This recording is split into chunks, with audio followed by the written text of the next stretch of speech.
Your time is now. The world needs leaders. It's up to you to answer the call. Be better in business. Be better in life. Joined by our host, Chris Book. This is Leading by the Book. Hey guys, welcome to Leading by the Book. Hope your week is treating you well. Thanks for stopping by and checking us out a little bit this week. As a lot of you know, in the past year or so, I got into Brazilian Jiu Jitsu, and suffice to say, it made a tremendous impact on my life, just in terms of mental clarity, discipline, and even creativity. It has really enhanced so much of what I do, both at the office and away from the office. And I certainly could not have made the strides that I did with Jiu Jitsu if I didn't have some incredible teachers. And one of those teachers is a guy named Jason Hunt, and he is truly an awesome guy. He was a national judo champion. He's a black belt in both judo and jiu-jitsu. And he is also the co-owner of Meraki Brazillian Jiu Jitsu in Los Angeles. It's an academy that he founded with Kenny Florian, who most of you probably know from UFC fame if you're into that at all. But nonetheless, I had a chance to sit down with Jason and just talk about the implications of jiu-jitsu, specifically for leadership, and really through the facet, or I guess I should say through the lens of what it means for somebody in an office environment or in a professional environment, and how they can use the lessons and the discipline of jiu-jitsu to really further what they do. So I think it's an incredible conversation. I hope you guys like it. I certainly had a blast getting to record it. Now, one thing you will notice, the audio is probably not as good as it typically would be when we were doing a studio interview or something like that. And the reason for that is because I had the chance to stop by Meraki in Los Angeles, and it's an incredibly beautiful facility. However, it does have a lot of glass and concrete in there. So the audio is just not quite as crisp and tight as you would normally expect from the show. But I think it's really important to at least get a chance to do that, to see the place again. And if nothing else, the ambiance is incredible. And there's so many great people in there. I just couldn't pass up the chance to go and record there, even if it's not as pristine as we would like. But anyway, with that being said, I hope you have a great time listening to this interview with Jason. If you're in Los Angeles, definitely check out Meraki, MerakiBJJ.com. An incredible group of teachers, and the students there are even more incredible. So it's a great place, whether you're more advanced with jiu-jitsu or just getting started. It'll definitely impact and change your life, and there's probably not a better place to do it. So with that, here's Jason Hunt. I'm a firm believer, if you take care of people, then why do they want to leave you? If you're a boss and they're your employee, and yet you give them that greener grass because you communicate with them like, I want to take care of you, so I take care of you, take care of me. Without you, I don't have this. Without this, I don't have you. So I'm a firm believer of trying to really get people as a boss and a CEO of a major company. It's worth your while to look after your people, because those people represent you. Without them, you're alone. Without you, they don't have direction most of the time because you have the experience. So if you can somehow work that together, I feel the CEO is just nothing without his team. The team is nothing without their CEO or their leader, yeah. So to say, it's like you got to have one rather than two. It's almost the same construct, though, as the academy. It's not necessarily you've got, people selling a service and people buying the service, but you have leaders, you have professors teaching, and you have students. And it's sort of the same thing in the way you have to cultivate your students. You have to create an environment for each of your students individually to get better. And obviously it's good for you as a company if they do. But, we were talking earlier about the customer experience you try to create, or just the experience as a whole you try to create, and how it's very different from other academies. Well, that's the same thing. It's a servant mentality. And there's a big movement now for servant leadership, but sort of the same thing with understanding what makes my people tick rather than they need to tick the way I tick. The belt system kind of works like that. If you think about it, let's just say for talk's sake that, it's a new academy, so everybody's a white belt, so everybody's brand new. Sure. Everybody's brand new, but this guy's been here 2 days, this guy's been here 1 day.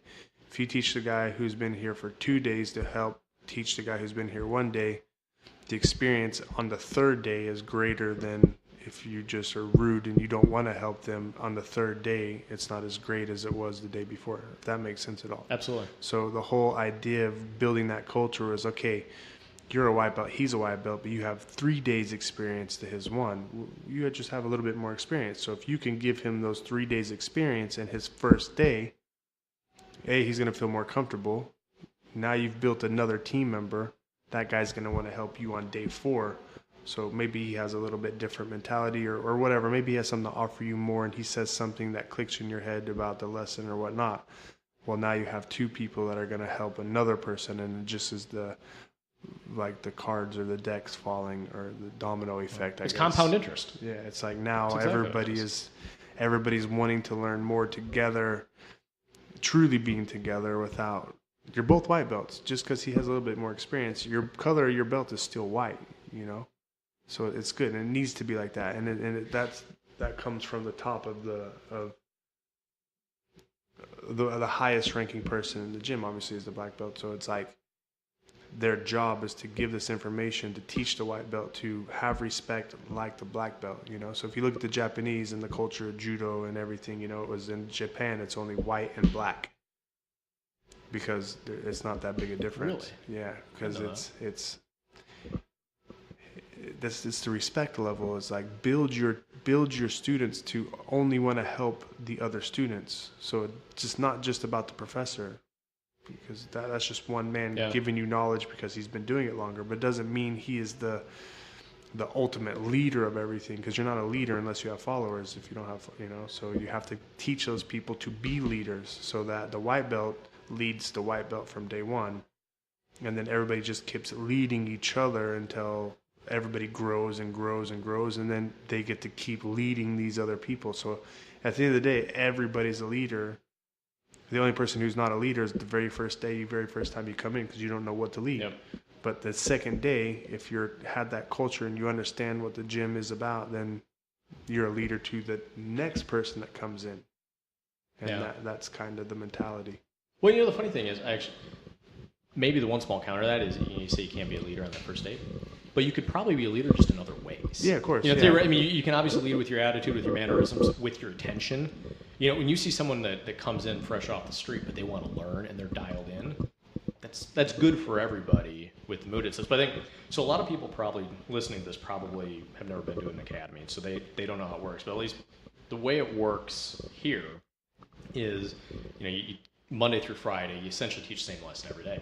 And so I came in on a Monday, my first time ever in, and just got my butt kicked. In fact, we were doing cross chokes that day, and I remember, I'd probably never been in a fight in my life that wasn't on a baseball field. And I remember Joe leaned over and said, "Hey, you want to know the secret to this?" He said, "When you're choking someone, you lean down, you get right next to their ear, and you say, 'Go to sleep, bitch.'" And that was the last thing I remembered. But that's what Joe said, huh? Yeah. I'm going to remember that, because when I'm going to choke him and I'm going to lean down and say that to him. No, but the funny thing was, it was actually it was done very nicely. He wasn't being a jerk about it, but it was funny because he took the time to teach that, and so 2 days later, I mean, I'm 3 hours into my experience with jiu-jitsu, some other kid comes in off the street, and pretty soon I have stuff to teach him from the last 2 days, because it's the same lesson. I've now done it twice, and this is the 3rd time. And all of a sudden I teach it, and he's obviously learning. And he's probably actually learning maybe as comfortably because it's somebody that's at a level relatively similar. You're sort of doing it together. Yeah. But then for me as the person that's been here 2 or 3 times, now having to sort of teach it, there's a mastery that comes with that too. And this all just sort of plays in itself in a cyclical fashion. And people get better because of it. That's the whole idea, and it goes back to that whole thing of helping each other. Like with this sport, you have to help each other, because if there's no communication and touch, then you don't know what's going to happen. You can't explain it. So you got to have 2 partners who are equally wanting to help each other, so that he can explain while you're doing the technique. Just this. Oh, now I feel it. Well, now you can memorize that. Yeah. But you can't practice the air doing that. You can't just practice and be like, "Hey, is it good?" Well, I don't know. You can't watch YouTube videos or watch yourself in the mirror. Yeah. But you know what it is? It comes back to trust.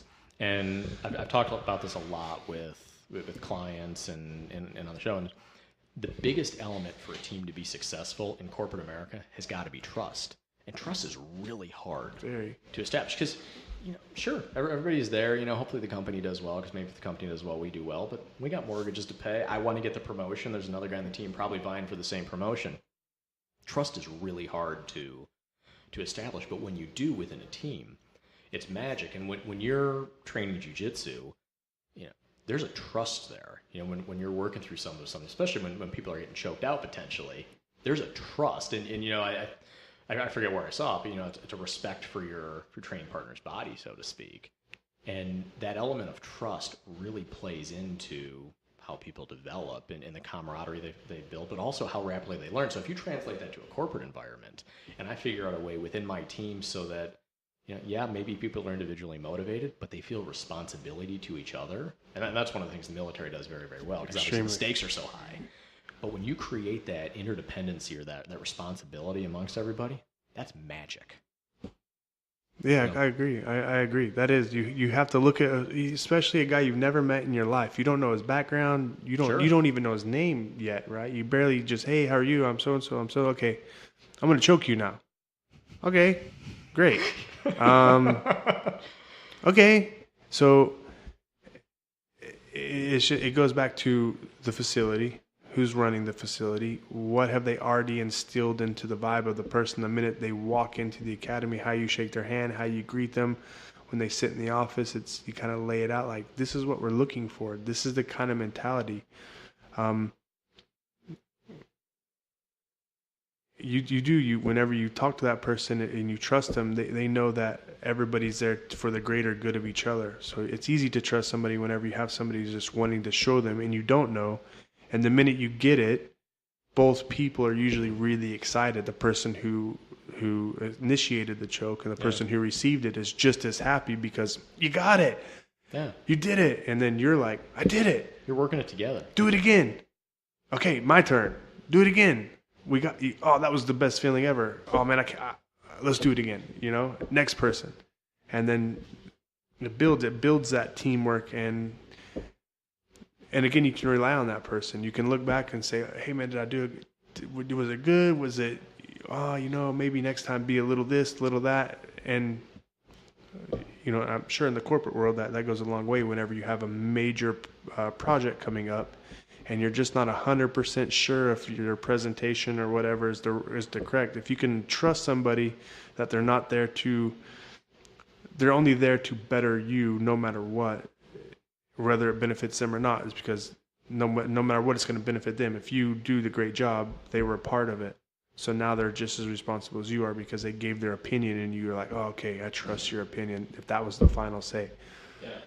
You know? And then the flip side to that, if it fails, you have somebody else you can go talk to be like, man, and there's your camaraderie. And then it's like, you know what, chances are it's next one you do will be better than that one and it failed for a reason because it wasn't the right fit, the client wasn't the right fit, or you know, something wasn't in line. Doesn't mean it's right or wrong, but there was something that was causing it to not happen. So you mentioned in there talking about how you have people from every different background in here. You know, I saw when I came in the first time, you got lawyers, you got real estate developers, you got nurses. I mean, you got people that do, for whatever reason, there are a lot of photographers. Yeah. You guys got a lot of photographers. That's everybody's friends. They're all friends. So, is that it? Yeah, they're all really good friends, and it just kind of happened that they're all photographers, but they started training together because they shoot together and help each other. And Joe, when we talk about Joe, you know, Joe Staples, he's one of the most famous art directors for Wyden marketing firm. I didn't even know that. He was their art director.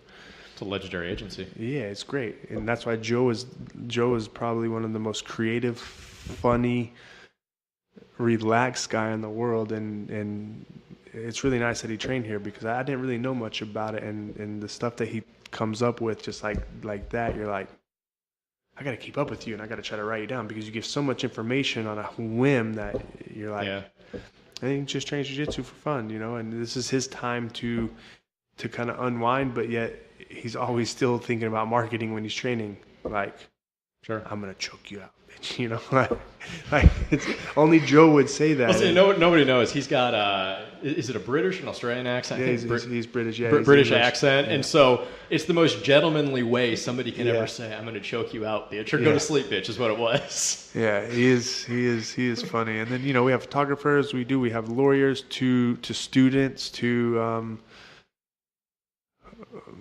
to a construction worker, you know. So it's cool. and then we talked about this earlier too, about having it to where when you walk in, the environment makes it to where it doesn't matter who you are. It kind of brings you into the same, you know? Yeah. I actually wanted to name the gym, because Meraki is a Greek word, and I actually wanted to name the gym Alilon, because Alilon means together in Greek, you know, and Inna means one, you know, so it all kind of, when we were thinking about names and stuff, I just wanted to have a name for the gym that meant team something, like something is one, and you know, obviously the Greek, you know, from the Olympics and the wrestling came from the Greek culture, so I was like, so Meraki is a Greek word, so it's like it kind of worked out. Yeah, I want to talk about the business side and the partnership of the gym, because I think it's a fascinating partnership with you and Kenny. But going back to Joe, I didn't know Joe was in the creative industry, but you know, we were talking earlier just about how like jiu-jitsu it's kind of mental superpower. At least it was for me. It's like, you know, for a guy that used to be super productive in the morning, you know, I'd go to a lunchtime class, and then there was like 2 hours after, my mind was just clear. And you know, it's almost the same effect that I got when I started meditating and stuff like that. Just being able to refresh my brain. And I imagine, you know, for a creative guy, you know, your brain's always spinning. And, you know, creatives are known, you know, you kind of got the inherent ADD and all that, or ADHD even. But jiu-jitsu's got to bring such balance to a mentality like that. It calms you down a little bit too, you know, because it is very hard because you're moving your whole body at once. You're trying to really focus on one direction, so it kind of focuses you in on it. Sorry. You're good. So that's what's it does, like, for a creative person, because it is such a creative sport, and I can see where if your brain doesn't stop thinking, and you get in here and you're talking to friends and you're training, and you do kind of truly forget about what's outside the door, because you're just focused in on a move that's it's intellectual for one. Jiu-jitsu it's an intellectual sport, I think, you know. I think you said earlier it's problem solving. Yeah, which is so what it 100% problem. You got to solve a problem. So your brain has to work at, well, how do I solve this to get better? And then that's where the chess and the fun comes from, because you're constantly trying to just be better at it. And you can never really truly, like, whenever you solve one problem, and then you create like 25 more problems, because you start to understand it more and you start to analyze it more. So you're like, oh, I'm going to do this and this, and then your partner does something complete opposite, and you're like, well, you weren't supposed to do that, so I got to solve this now and this. And you end up laughing in your mind a little bit, so you kind of focus in on it, and you lose focus of work or this problem, or I had this meeting, and then you shower, you relax, you hang out, you have a conversation with somebody completely separate than your everyday life most of the time, and you just have a genuine kind of like, oh, great, thanks, see you tomorrow, okay, great. Then you go to work, and you've worked out your mind, you've worked out your body, and you've worked out your, you know, it's a little bit like meditation. When your mind's stronger too, like that, you know, it's funny, like you're not focused on anything else. You're not focused on work, emails, phone, problems at home, whatever it might be. But because you're problem solving, you're building up that myelin in your brain, like kind of reinforcing your circuits, and your brain becomes stronger. It's like there's more horsepower there when you have a problem to solve in the real world. Yeah, definitely. That's the part of jiu-jitsu and what it does to you trying to get better, you know, because it kind of works like that. Either you fall in love with jiu-jitsu, the first day you do it, you're like, oh my God, this is like the best thing I've ever done, I got to do it. Or you don't like it because maybe it is too close contact for you, or whatever. There's too many reasons, right? There's too many reasons to go about it. So when you do fall in love with it, it's like playing a human chess game, you know, and it's like, even like who sank my battleship, you're trying to guess a little bit, you know. So all these things are fun, but it's an amazing workout, and it works out your mind, body, and soul, because you're around people that you never knew about. Now you form this friendship with people that maybe are less, maybe you're greater, maybe you're whatever. You actually get to just be with people and become one entity. You're not your business card. You're not your social media followers. You're nothing. You're somebody who's trying to get better at something. Yeah, and the guy next to you is trying to do the same thing, and you do it together instantly. instantly you become partners, right? Because that's what you, hey, please grab a partner so you can work on this. So you truly are like, oh, will you be my partner? Yeah, of course I will. Right then, you've already formed a bond with somebody, and and then again, like you said, it just goes back to learning how to problem solve and becoming comfortable in your environment with people you don't know. So I'm sure in the corporate world, when you do go to meet somebody, you're used to it every day. Like, oh, I'm trying. It's like, hey, excuse me, how are you? What's your name?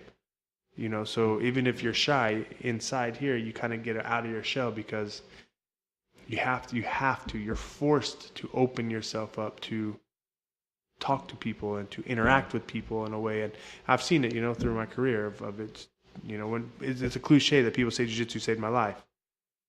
Well, it may not save your life, but it changes your life. Hey, there are a lot of addicts in recovery where it will change your life. I've seen it where it did change somebody's life, and then I've seen it better somebody's life. And I have seen CEOs that have trained jiu-jitsu that have able to be more relaxed and think about things in a different way. They watch jiu-jitsu matches, and then they're like, oh, well, I can approach this in my business world. I don't think it was set out to be like that, but now if you talk to like the creators of jiu-jitsu, which are the Gracie families, if you talk to Hickson Gracie or somebody, he will describe this to you like what it's done for his life and how he chooses different things based on his experience of jiu-jitsu and matches. And so if you're a competitive kind of person and you think about it, jiu-jitsu is a competitive sport, but it's not a competitive sport to where everybody knows each other. You're not trying, you win on points or a submission where you tap and the fight ends. So there's so many rule based that everybody's nice and knows each other. You see them all the time. So if you're about to compete with somebody, you shake their hand. Hey, how's it going? I saw you last week. Yeah. How's the family? It's great. Oh, okay. Well, let's go fight. Go choke each other out. So, when you learn that and you take that whole mentality of competition, good competition, right? Because there's competition in everything. You can either make it like a bad competition where there's rivalry and anger and all this stuff, or you can just look at competition as like, I bet you I can fold this piece of paper faster than you, Chris. Like, oh yeah, well let's see. Like that's a fun competition. Sure.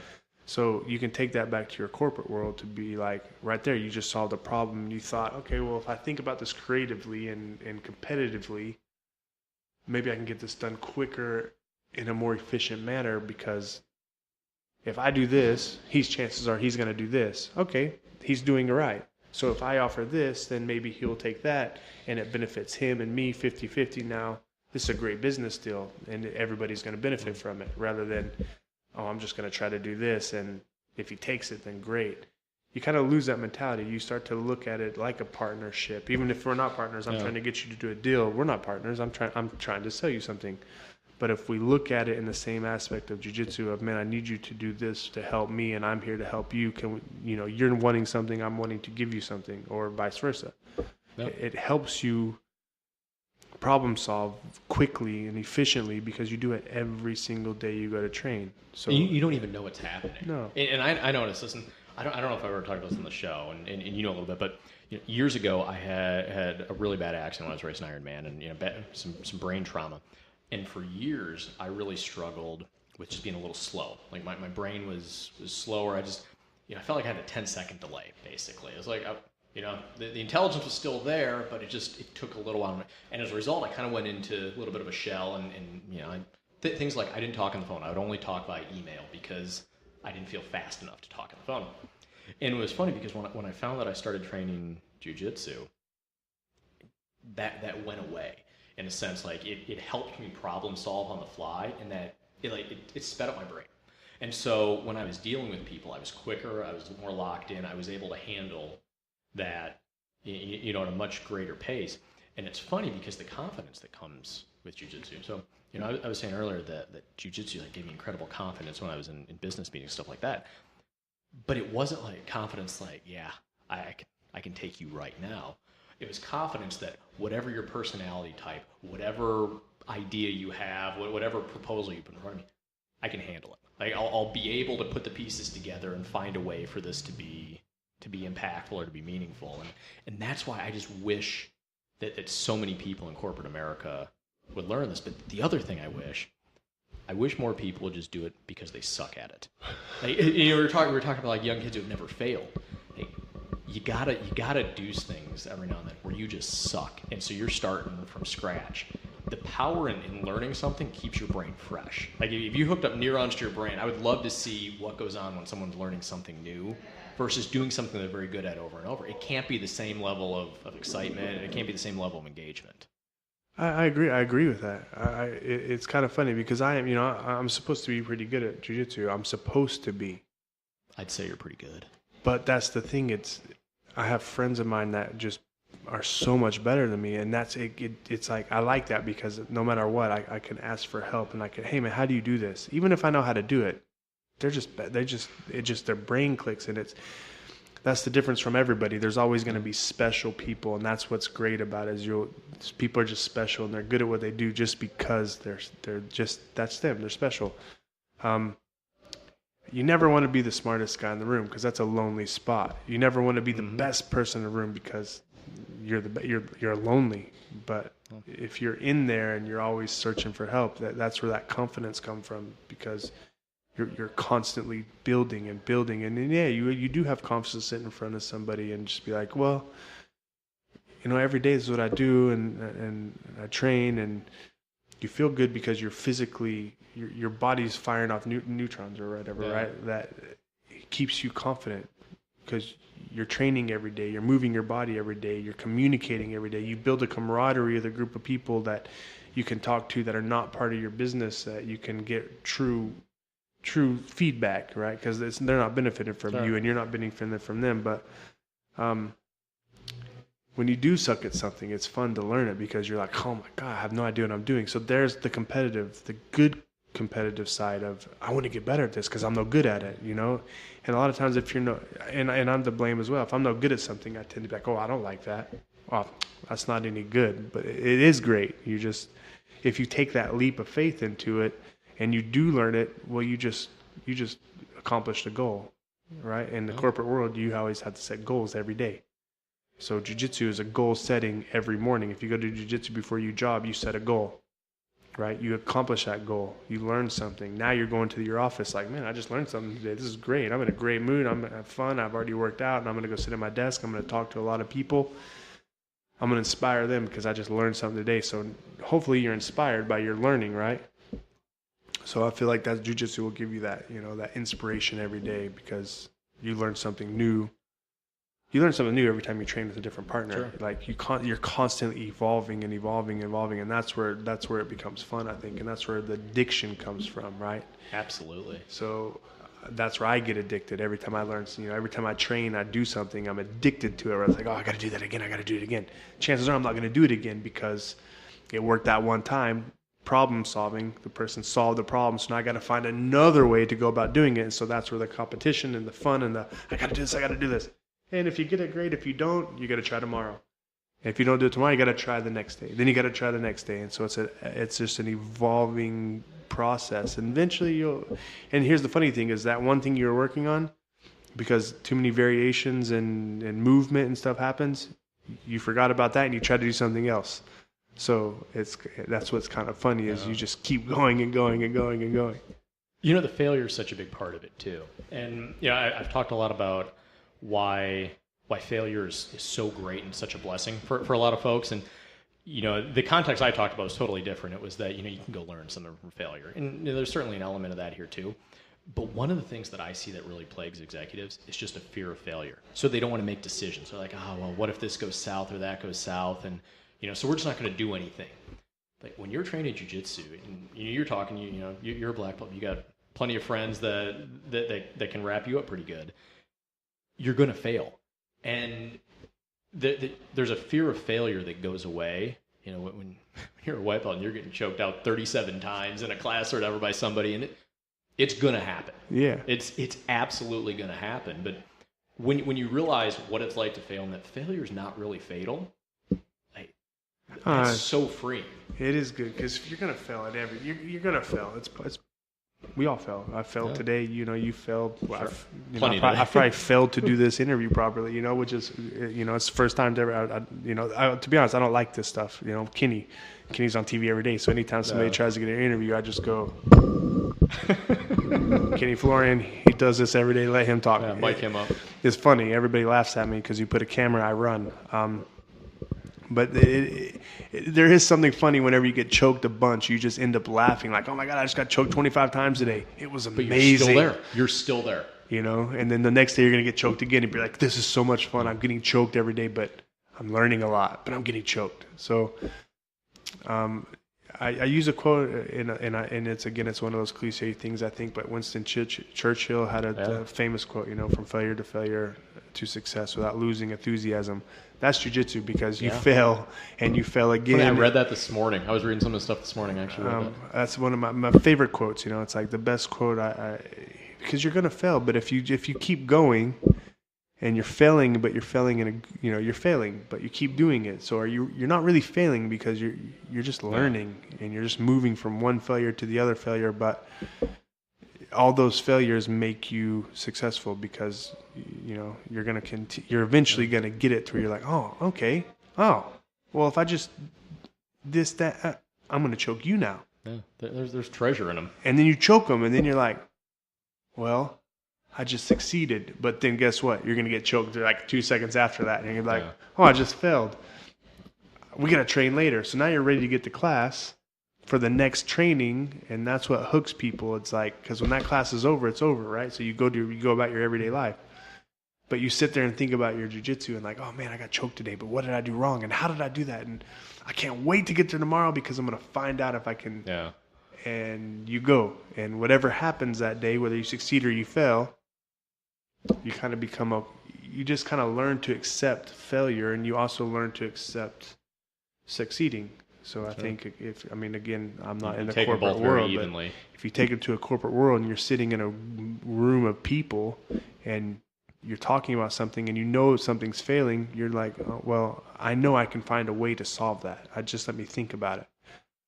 You know, and then you go and you use jiu-jitsu as that. Jiu-jitsu is a creative thinking, right? That's what it is. Like, you just have to think creatively, and you can, you know, if you're doing that every day while you're training, because you have to think very quickly and you have to think very creatively very quickly. So when you actually have time to sit down and think both creatively and intelligently, then you can come up with a really good plan rather easy, I think, and there will be a fix for the failure, and you're clear to see that. You know, absolutely, and then it kind of helps you open up to asking help, because you got to ask help in jiu-jitsu. That's definitely another thing. So it helps you with we all have egos. We all do. Everybody does. You know, and especially to ask for help. You know, I think that's the hardest thing, is asking someone for help. But if you're asking it constantly on a level of you're not really asking for help, you're taking a course, you're taking a class, you want to get better. So you have to ask, hey, how do you do this? You're not like saying, oh, I really need your help. But you are. So just getting used to that, you'll go to your partner or somebody that works for you, and maybe they're not at the position you are, which is great. You can just say, hey, how would you do that? Like, that humility goes both ways. Yeah. Now the best leaders I've ever worked for were people that ask questions down the chain of command. Yeah, you're leading from the bottom. You know, I actually had a book that teaches you how to lead from the bottom. You may not be the smartest but you do have a mind, and that mind could actually get your creative mind going as somebody who has more experience. And all of a sudden it's like, oh my God, I didn't think about that. Thank you. Now my brain can creatively think in this direction, and I can solve in this direction, and blah, blah, blah, blah. So jiu-jitsu really helps that, because you learn so much from a white belt to the black belt to a kid. You know, sometimes kids do things you're like, oh my God, how did you do that? Your body moved and you didn't die, and I was scared to death, and I'm going to take that, and it's funny. It's just a funny. It is. So I know we're a little short on time here. I know you got to teach, but for people that are in LA, Meraki is an awesome place, and there's not a lot of places like it. So let's talk a little bit just about the partnership side. So you and Kenny Florian, how Meraki came to be, and I'm actually just curious how you guys work as partners, because I've been fascinated by the idea of partnership lately. One, because I have a business partner, but there's this old adage that partners can't handle success. And I'm really curious whenever I see partners that do things well and that execute well, because there's a secret to that, and I don't think people come to that naturally. I think it's my respect for Kenny. Before we were friends, I watched him fight, and I respected him as an intelligent fighter. He was a true professional, and when you're a professional athlete, everybody has their view of what a professional athlete is. You know, I was a professional athlete in my sport. He's a professional athlete in his sport, and how you communicate and how you carry yourself. And, you know, Kenny, you don't ever not see him smiling, you know? Mm-hmm. So, that's how it kind of we came about. I was me and jiu-jitsu, and then Kenny moved into jiu-jitsu, into MMA, and became, you know, was super successful. You know, not a lot of people realize, but Kenny Florian has a good degree from Brown University, you know, in Boston. Like, the guy's he's not just I'm going to go fight for, you know, like, he's a very intelligent individual. He's a cerebral guy. So we trained together for a long time, and we were sitting outside one day, and I've always had this idea of opening a gym that's not your typical gym. You know, I wanted a more of a luxury type of gym to where it is geared, not just throw some mats on the ground and get out there and fight really hard. And my idea of jiu-jitsu was to really offer like an art gallery layout, where it's like when you walk in, you're like, oh wow, this is a really nice facility. I enjoy being in here. First and foremost, you actually enjoy the environment, and it's a relaxed environment, because with that comes a level of instruction, you know. So it's like, I want to really give people the world-class training that you would train in if you were training in a gym that's just built for competition and really hard training, because everybody wants that, you know. Even the businessman wants to train like that. So if you can get the best of both worlds, you have world-class instruction by world-class instructors, and you have a facility that you feel very comfortable in. That's what I always wanted. So me and Kenny were outside, we're talking, and, you know, and I was like, man, I want to open this gym. And I was talking to, you know, I was going to open it a Gracie Baja, you know, with my professor and everything. But I've always had this idea of opening it more of an art type place. So we're just talking, and Kenny same. He's like, oh man, I've been wanting to do this. And, you know, Kenny's had so many people ask him to open gyms, and, you know, Kenny has his own gym in Boston with his brother Keith, you know, which is amazing. So it just kind of clicked, or we were talking, and, you know, Kenny's, you know, like, I get inspiration from Kenny. He there's so many things he helps me with, you know, and same, I can help him and he helps me. And it just kind of right then, we just were like, I've been looking for somebody to do the same, with the same goal and mentality, because it's hard to find people who think on the same line and what they want and what their expectations are. Well, especially when it's so different. You know, this is a lot more like an Apple store than it is than the regular jiu-jitsu academy. Most people probably think martial arts academy, they think some kind of dungeon. I wanted to think more. This is a beautiful place. You got to think outside the box. I wanted to think of fashion, right? Because people enjoy fashion. If it's a nice fashion brand, you know, like a shirt, a high quality shirt, you really feel that shirt, you know, or the pants, or, you know, you like it. It all plays into your mentality. You're like, man, I really like that. So we wanted to kind of get that mentality of fighting is not fighting like just pounding your head in. Fighting can also be done in ways to change. Like I said, jiu-jitsu will change your life. So if we can offer it for wealthy people, not so wealthy people, in middle, whoever, business official to government official to, you know, like Joe or you know, it's like the whole mentality of getting everybody in one room and feel this like, oh, I can be good at this, and I don't have to walk around with my head up high and with an ego. I can do this and also wear a nice shirt and be comfortable in who I am, and that's what we wanted, you know. So we're trying to build that mentality to where I want you to walk around with a suit and tie and have confidence to be like, oh yes, I do. I train jiu-jitsu, and I train in this very nice place because it fits my lifestyle. And jiu-jitsu is a lifestyle. It's not. Absolutely it's not fighting, and it is fighting. But it's really hard for me to describe that, because I want people to know the difference of jiu-jitsu is it can teach you a lifestyle of being relaxed, looking at problems differently than you would before, getting aggressive, but in a very in a controlled and in a good meaning way aggressive. You know, some people, I mean, I know that's kind of a poor way of mentioning it, but I don't know how to really say it. No, controlled aggression, I think, is absolutely vital, especially in a business setting. Yeah. You've got to be direct. You do have to be aggressive to succeed. You can't be a wimp about it, but you also have to do it in a way that allows it to be effective, rather than just, you know, we've all seen the boss that's just screaming, yelling at people, all that. But there's also the driven boss, but the guy that communicates well, that inspires people to follow him, even though he has incredibly high standards. That's what I feel like. That's what I want to be like. You know? So, and I want the gym to follow that path to where you don't have to yell. You can just kind of look, and people know. Okay, all right, let's go, right? And that comes from togetherness. So this gym and a lot of gyms, you know, they'll start to have little groups of people.